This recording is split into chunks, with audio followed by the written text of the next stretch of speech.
Assalamualaikum warahmatullahi wabarakatuh. Perkenalkan, nama saya Ringga Ardiansah, NIM 1805052441. Kali ini saya akan mempresentasikan perbedaan rem tromol dengan rem cakram pada unit Kijang 5K. Oke, next.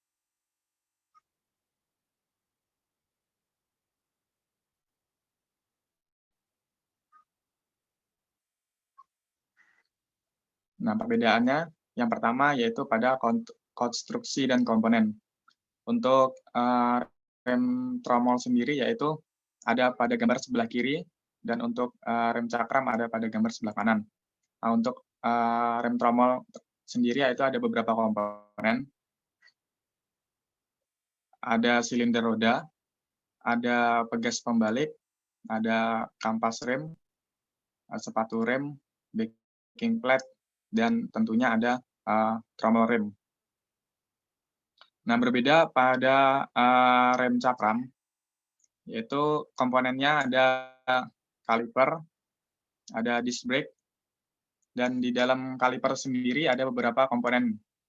Yang pertama ada piston, disc brake, pack brake.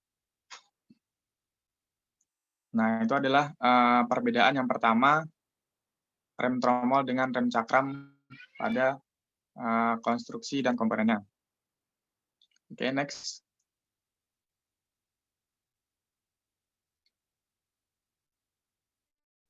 Nah, perbedaan yang kedua yaitu cara kerjanya. Pada rem cakram, ya pada gambar atas, itu saat pedal belum diinjak, atau saat pedal rilis. Dan ada saat pedal diinjak. Yang pertama pada saat cara kerjanya pada saat pedal diinjak, maka komponen oli yang ada di reservoir tank tertekan pada master silinder. Maka dia akan memampatkan dan memvakumkan mendorong piston yang berada di kaliper, dan si piston akan mendorong si kampas rem tersebut untuk menekan, untuk memperlambat berhentinya si disc brake. Maka pada proses ini rem bekerja, dan pada saat tuas dilepas, maka oli berhenti menekan dan proses pengereman terlepas. Nah, cara selanjutnya yaitu pada komponen tromol, cara kerjanya pada saat tuas pedal rem diinjak, maka oli yang ada di master silinder terdorong ke atas oleh booster. Nah, saat oli tertekan oleh booster, maka dia akan menekan silinder roda.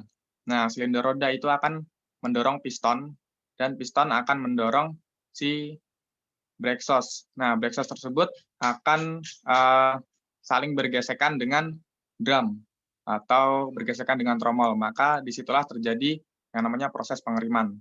Pada saat pedal dilepas, maka semua rilis dan proses pengereman tidak terjadi. Nah, begitulah perbedaan pada cara kerja rem cakram dengan rem tromol. Selanjutnya. Nah, perbedaan selanjutnya ada pada perawatan. Untuk rem tromol sendiri, kurang lebih sama perawatannya dengan rem cakram. Yang pertama yaitu jaga level minyak rem. Nah, minyak rem itu ada batas atas dan batas bawah. Maka harus sesuai dengan levelnya, tidak boleh melebihi batas dan tidak boleh kekurangan pada batas tersebut. Ada batas upper dan lower-nya. Nah, selanjutnya perawatannya untuk rem cakram dan rem tromol sama ya, ada menjaga level minyak rem. Dan untuk rem tromol harus dilakukan adjust rem. Nah, adjust rem selisih antara si kampas dengan drum atau tromolnya ya. Untuk selisihnya biasanya 6 6 klik atau sekitar 1 mm selisihnya, jaraknya antara brake dengan tromol. Untuk rem cakram tidak perlu melakukan adjust. Nah, selanjutnya perbedaan perawatannya ada pada blending atau buang angin. Nah, untuk buang angin sendiri, rem tromol dengan rem cakram sama aja, ya, yaitu dengan cara pada saat pedal, dengan cara membuang angin pada saluran nepelnya, dengan cara dipompa-pompa pada pedal rem tersebut, lalu dibuang anginnya pada nepel dan dikencangkan lagi, sampai angin di dalam saluran tersebut terbuang. Jadi pada saat pengereman tidak masuk angin atau tidak sendat-sendat. Kadang ngerem, kadang tidak. Nah, itu menyebabkan biasanya rem blong. Nah, selanjutnya ada ketebalan pad. Untuk ketebalan pad rem tromol dan cakram sama aja ya. Untuk standar limit pengukuran yaitu 1 mm. Ya, adapun cara memeriksanya biasanya itu pakai indikator bunyi. Nah, apabila plat menyatu dengan cakram, akan terdengar semakin tipis pad rem, maka ketika ujung kontak indikator, nah plat kepiringan semakin nipis. Jadi bunyi. Kalau misalkan semakin kedengaran bunyinya, berarti indikator keausan makin terlihat. Biasanya seperti itu indikator bunyi. Untuk pengukuran biasanya limit pengukurannya 1 mm untuk ketebalannya. Untuk rem pad si tromol sama pad cakram sama aja, limitnya 1 mm. Yaitu ada pemberian grease pada adjusting. Nah, ini perlu dan sangat penting karena untuk menjaga supaya tidak panas ya, dan supaya enak pada saat melakukan adjusting ya. Jadi tidak seret, tidak mengalami korosi. Nah, saja mengukuran diameter tromol. Nah, untuk diameter tromol sendiri, untuk kijang itu diameter tromolnya ukuran maksimalnya 228,6 mm.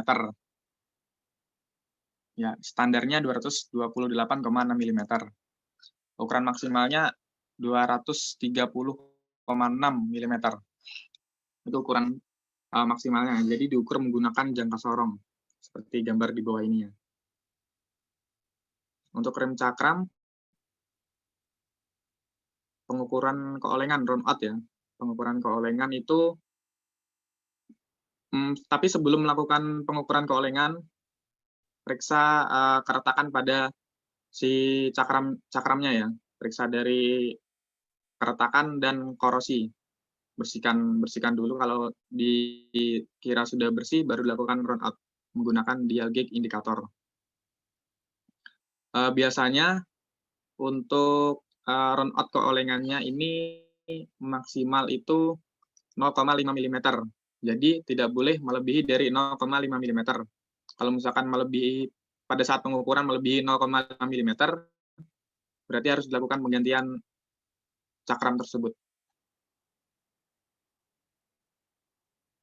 Nah, itu adalah perbedaan perawatan si rem tromol dengan si rem cakram. Oke, next. Nah, saat langkah pembongkaran.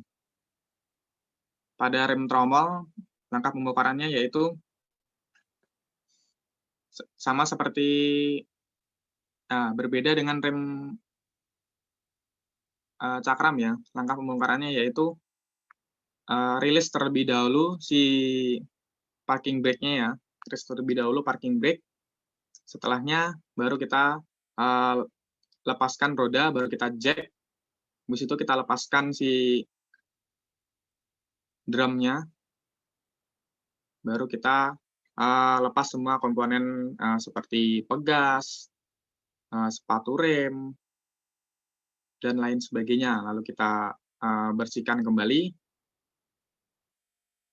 lalu kita pasang dan selesai. Baru kita, adjust, blending blending yang tadi ya. Kita adjust, ukurannya yang tadi, yaitu selisihnya, 1 milimeter, ya. Dan kita lakukan proses pemasangan kembali, perakitan kembali, dan lalu kita lakukan blending. Nah, untuk sebelah kanan yang ini yaitu silinder well atau silinder roda yang kemarin, kita ganti pada saat melakukan praktikum. Karena, pada silinder roda tersebut mengalami kebocoran pada karetnya ya, jadi kita harus ganti semuanya. Oke, next. Nah, untuk pembongkaran cakram ini lebih gampang daripada pembongkaran si tromol, karena kita cukup menggunakan 2 sampai 3 kunci kalau nggak salah ya. Nah, yang pertama kita cukup melakukan pengendoran atau pelepasan roda yang sebelumnya sudah kita habis pengendoran baru kita dongkrak, habis itu kita lepas rodanya. Nah, baru kita, eee, lepas baut pada kaliper, baru kita, angkat kalipernya, lalu kita ambil padnya untuk dilakukan pembersihan dan kita ukur, ketebalan dari si pad tersebut. Kalau misalkan, permukaan si pad tidak rata, baru kita amplas atau gerinda. Dan jangan lupa untuk membersihkan, piringan. Oke, next. Oke, terima kasih. Eee, Cukup sekian presentasi dari saya. Kalau ada kesalahan mohon dimaafkan. Wassalamualaikum warahmatullahi wabarakatuh.